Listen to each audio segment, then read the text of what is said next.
Chers amis, je suis Monseigneur Marcel Danfous, évêque du diocèse de Sault-Sainte-Marie. Qui que vous soyez, où que vous soyez, bonne nouvelle pour vous. Dans notre Église diocésaine, il se vit de grandes choses dans des situations bien ordinaires. Nous croyons que le Seigneur marche avec nous et nous espérons qu'aujourd'hui, vous pourrez le découvrir davantage en rencontrant des personnes passionnées pour le Christ. En tant que pasteur de cette Église diocésaine, je vous remercie de vous joindre à nous. Bonne émission. Merci d'y être. Merci beaucoup, Monseigneur Danfous, pour ce très beau message. Chers amis, bonjour. Plusieurs paroisses de notre diocèse s'engagent à vivre l'année sainte de la miséricorde en mettant sur pied des petits groupes de partage de foi. Cette semaine, nous utiliserons le document qui traite de Dieu, Père de miséricorde. Et mon invité est Michel Tessier-Quesnel. Bonjour Michel. Bonjour. Alors, je suis tellement heureux que tu aies accepté de préparer cette émission avec moi. Moi aussi. Et commençons par nous mettre en présence de Dieu. D'accord. Il est ici quand nous sommes réunis en son nom. Saluons-le. Demandons-lui de nous envoyer son Esprit Saint.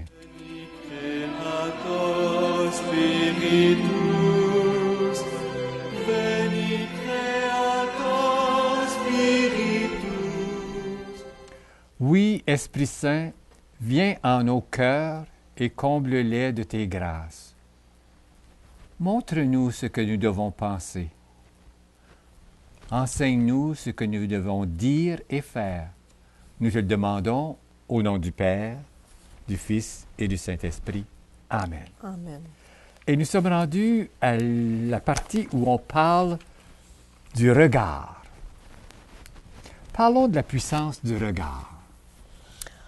Mais le regard, c'est vraiment, vraiment puissant parce que c'est une communication forte, puis ça n'a pas de mots.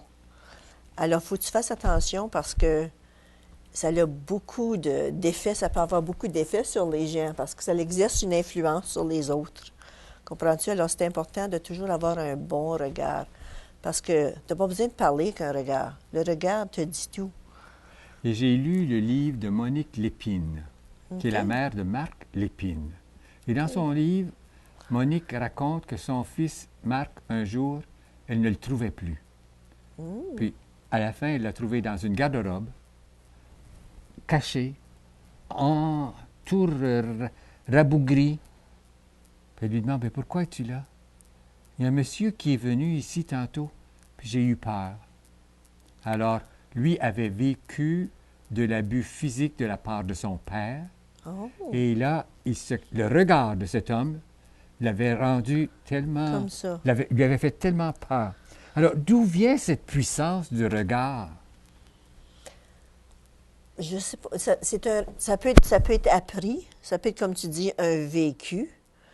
Puis ça peut être quelque chose aussi que tu peux apprendre. Comme tu sais, tu peux prendre des cours avec le regard. Comment être meilleur avec les autres. Comme même pour revenir à l'enseignement. Le regard, c'est ça qui fait. Ça fait tout dans la classe. Ça fait ta discipline. Ça rend les élèves bien dans leur peau, ça peut même, tu sais, ça peut les intimider ou ça peut les accueillir. Et alors, pour savoir d'où est-ce que ça vient, je pense que ça vient du plus profond de nous-mêmes. Je pense que oui. C'est ça vient de ton âme.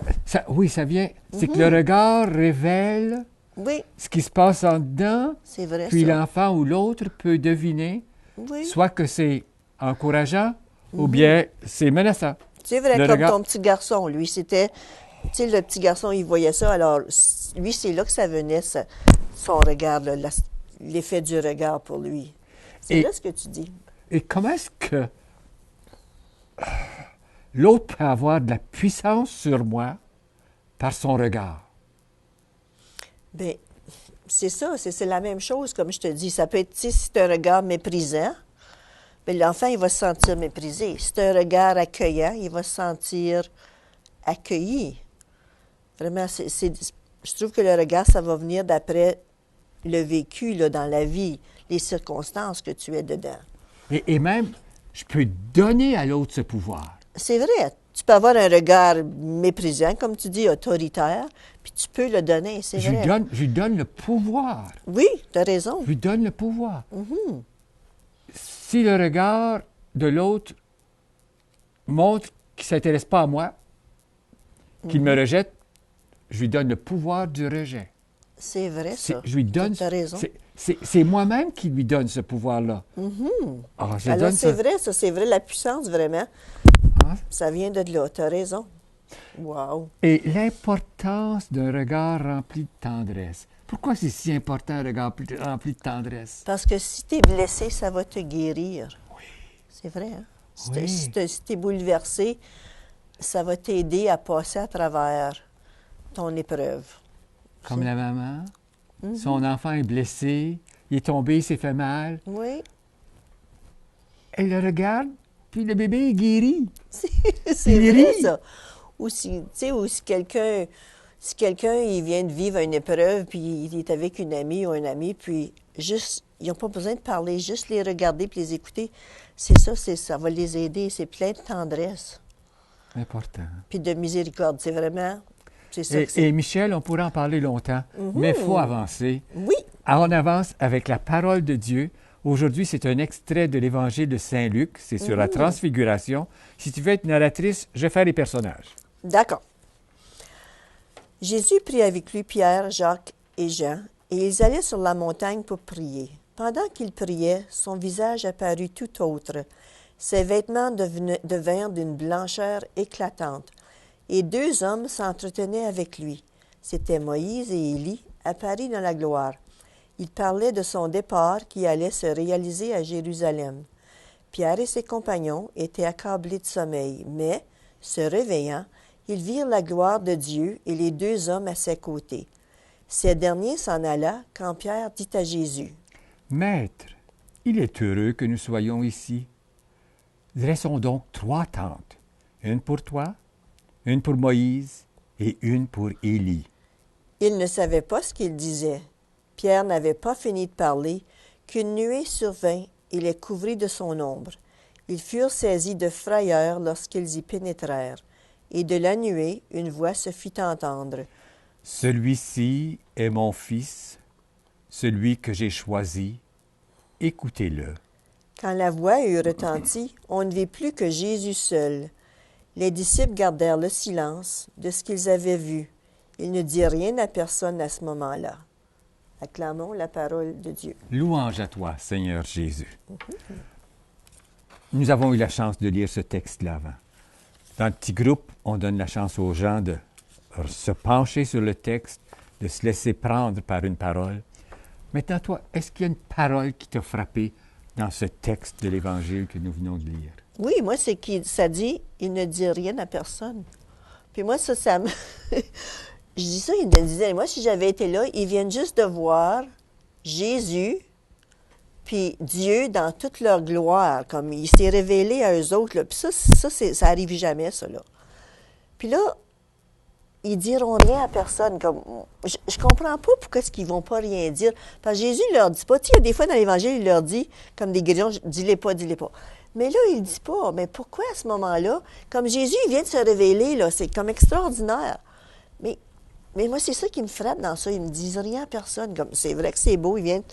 Mais pourquoi qu'ils disent rien à personne? Mais qu'est-ce que ça te dit à toi, ça, aujourd'hui, Qui- en 2016? Ça, c'était dans ce temps-là. Oui, oui. Mais en 2016, qu'est-ce que ça te dit à toi, ça, là? Mais moi, ça me dit que il s'est rendu visible, les deux sont rendus visibles, puis ils nous invitent. C'est comme une invitation pour moi. Il C'est ça de- t'invite peut-être à dire quelque chose ou à garder le silence? Oh, moi, il m'invite à dire quelque chose. Il t'invite à dire quelque chose. Toi, tu ne ferais pas comme les autres. Hein? Non, non. Non, parce que si tu as vu quelque chose de beau, Oui, de c'est grand, ça. Je regardais. Oui, moi, tout de suite, j'irais le dire comme. et si dans notre émission, on fait quelque chose de bien, on va le dire à quelqu'un. Ah, ben hein? oui. On va leur dire, regardez-nous, hein? Oui, oui, parce que là, ils invitent aussi à vivre à ce mystère-là, le mystère de Dieu, là. Puis c'est ça. Moi, c'est ça que j'ai pensé. Je dis, ça n'a pas de bon sens pour rien dire. Moi, ce qui me frappe là-dedans, Oui. là, c'est... La voix dit, « Celui-ci est mon fils, celui que j'ai choisi, écoutez-le. » Mais si cette voix-là peut dire « celui-ci est mon fils », c'est donc que la personne ou l'être qui dit ça regarde. C'est un regard. Oui, c'est encore le regard. C'est un regard que Dieu porte sur Jésus. On ne peut pas voir le regard de Dieu sur Jésus, mais si on pouvait s'imaginer les yeux de Dieu sur Jésus. Parce qu'il fallait qu'il le regarde pour qu'il le voie, puis qu'il dise « celui-ci est mon fils Puis même, il dit « c'est lui que j'ai choisi ». C'est vrai, tu as raison. Il l'a regardé beaucoup, parce qu'il en a vu bien d'autres. Celui que j'ai choisi, puis là, il nous dit, écoutez-le. Alors, ça me frappe beaucoup, que Dieu regarde Jésus. Puis ça, il a déjà dit ça, écoutez-le, quand au baptême, là, tu sais, quand Jean-Baptiste à son le baptême, oui. Il nous le dit souvent de l'écouter. Et ce que cette parole-là me dit à moi, c'est que Dieu me regarde. Dieu a regardé Jésus. Puis là, c'est notre tour. Dieu me regarde, puis Dieu me dit, je te choisis. Puis à toi, il t'a choisi pour venir à l'émission aussi. Il t'a regardé, il a dit, Michel, je te choisis. Puis là, il dit à tous nos téléspectateurs, écoutez-les. Oui. Nous avons un message à transmettre. On ne se fermera pas, nous autres. On ne fera pas comme les disciples qui ne disent rien à ce moment-là.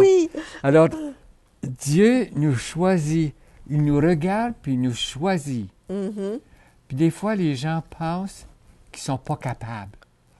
Si tu savais, comme les gens pensent qu'ils ne sont pas capables de venir parler ici à la télévision.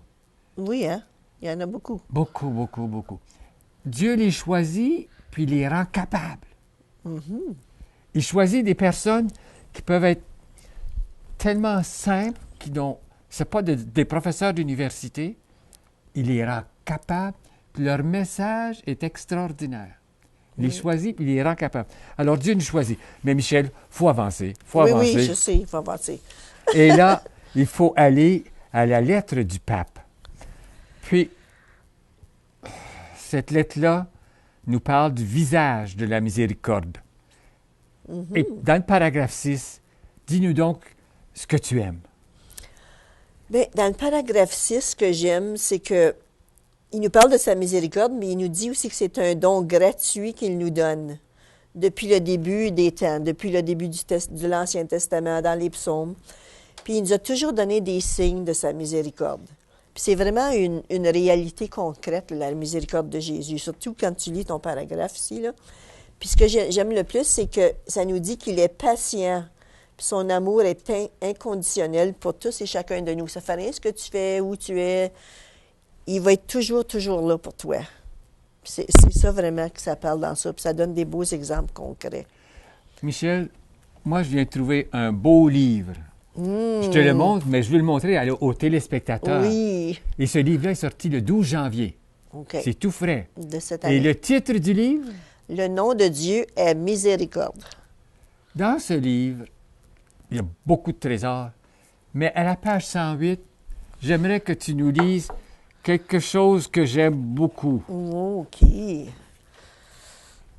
Oui, puis c'est facile à lire. Et pour ceux qui aiment ça lire, là, c'est écrit gros et puis ça a l'air très bien. Comment peut-on enseigner la miséricorde aux enfants? Répète donc la question. Comment peut-on enseigner la miséricorde aux enfants? Oh oui, ça c'est une bonne question. Oui, c'est très bien. Est-ce que c'est bon pour les grands-parents, ça? Ah oui, très bon pour les grands-parents. En les habituant au récit de l'Évangile, aux paraboles, en dialoguant avec eux et surtout en leur faisant faire l'expérience de la miséricorde, en leur faisant comprendre que, dans la vie, on peut se tromper, mais que l'importance est de toujours se relever. En parlant de la famille, j'ai dit que c'est l'hôpital le plus proche lorsque quelqu'un est malade. C'est là qu'on se soigne, tant qu'on peut bien le faire. La famille est la première école des enfants. Elle est la référence incontournable pour les jeunes, le meilleur refuge pour les plus âgés. J'ajoute que la famille est aussi la première école de miséricorde, car si l'on est aimé et si l'on apprend à aimer, on est pardonné et on apprend à pardonner. Je pense au regard d'une mère qui s'épuise au travail pour amener à la maison le pain pour son fils drogué. Elle l'aime, même avec ses erreurs. C'est parfait, beau, hein? hein? Oh, c'est beau, tellement hein? bien Et écrit. ça, c'est comme ça que l'enfant apprend la miséricorde. C'est quand il aime et aimer Oui. malgré ses erreurs. Oui, ça, c'est la même chose avec nous, là, avec le bon Dieu, puis avec Dieu. À tout péché, miséricorde. Oui, À c'est tout- un très, très beau livre, là. Regardez ça. Et Michel, continue parce qu'il faut avancer quand même. Ah oui, oui, Parle-nous oui. de ce paragraphe-là qui continue. Là. Tu en avais parlé au début. Il y a d'autres choses dans ce paragraphe-là qui te frappent? Ben, vraiment, oui, j'aimais ce qu'il disait, là, ici, là, en bref, la miséricorde de Dieu n'est pas une idée abstraite, mais c'est une réalité concrète à travers laquelle il relève son amour, comme celui d'un père et d'une mère qui se laissent émouvoir au plus profond d'eux-mêmes par leur fils. Alors, c'est vraiment, on vit ça surtout si on a une famille. Tu sais, il va arriver toutes sortes de choses. Alors, il faut toujours être miséricordieux avec nos enfants. Tu sais, il y a tellement, puis même avec nos proches, nos amis, n'importe où qu'on est, il va arriver des choses. Puis c'est vraiment ça qu'il faut. Il faut vraiment vivre ça, cette miséricorde-là. Puis c'est pas toujours facile, mais c'est une réalité. Et au haut de la page, il y a quelque chose de beau aussi. Oui, attends une minute. Il vient du cœur, hein? Oui, oui, Le ça sentiment. vient du cœur comme un sentiment profond, naturel. C'est fait de tendresse et de compassion, d'indulgence et de pardon. Tu peux pas mieux le dire que ça. C'est ça. Oui. Alors moi, ce qui est plus important dans le paragraphe 7, ce sont les 4 premiers mots. Éternel est son amour. Ça, là, éternel est son amour, il faut que je me rentre ça dans la tête. Puis, si on regarde dans l'Ancien Testament, Dieu était miséricordieux.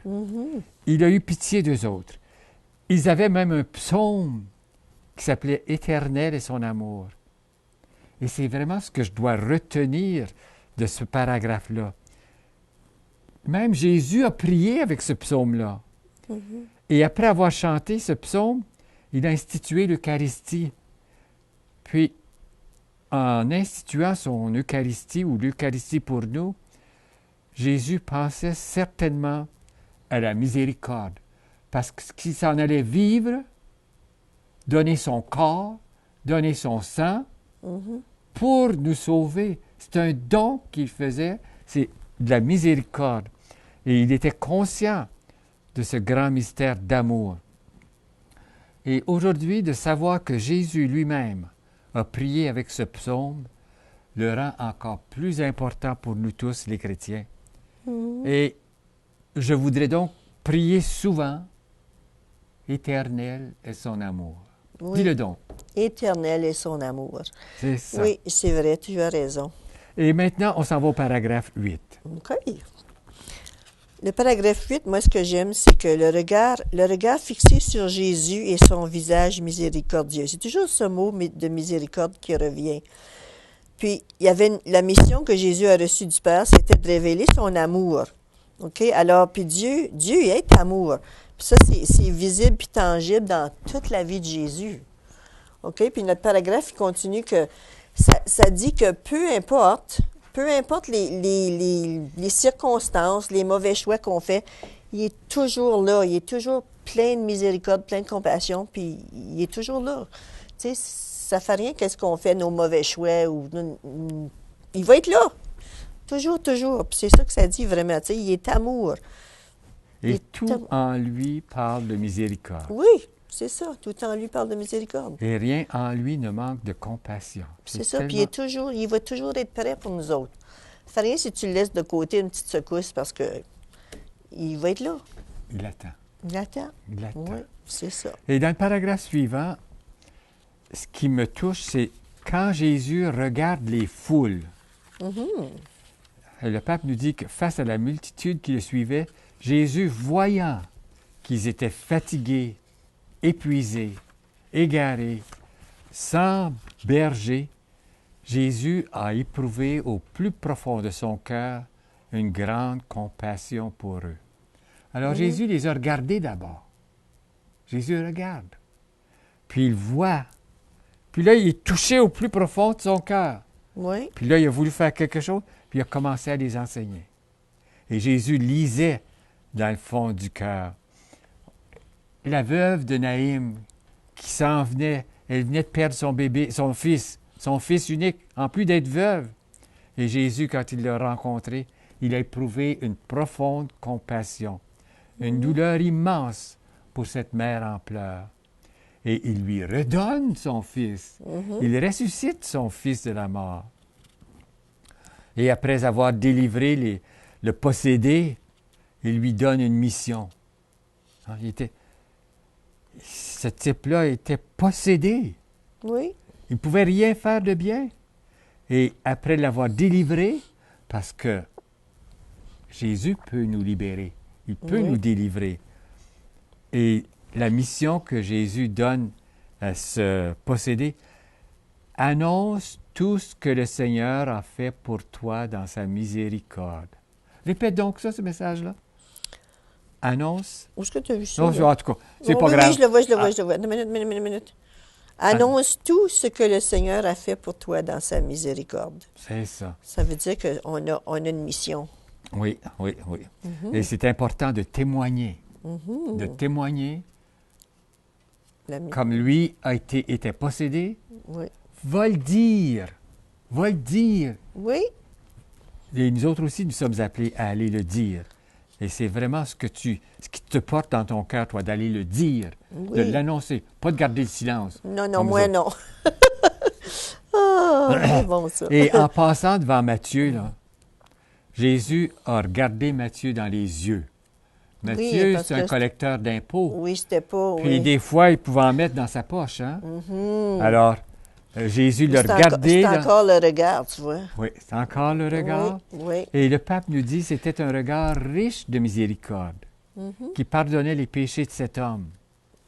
Oui. Puis là, il l'a choisi. Il l'a choisi, c'est vrai. Il l'a choisi, lui. Et le pape nous parle de sa devise. Il a choisi...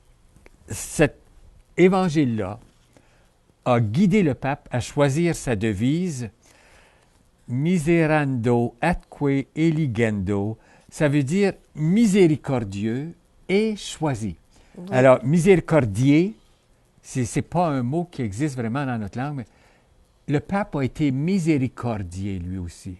C'est suite à une confession, quand il avait 17 ans, qu'il a senti que Dieu l'avait choisi, que Jésus l'avait choisi. Et c'est ça qui est devenu sa devise. Oui. Puis tu vois où est-ce qu'il est rendu aujourd'hui? Oui. OK. Ça va? Oui, très bien ici. Alors, est-ce qu'il y a des liens qu'on peut faire entre l'Évangile et les extraits qu'on a lus aujourd'hui?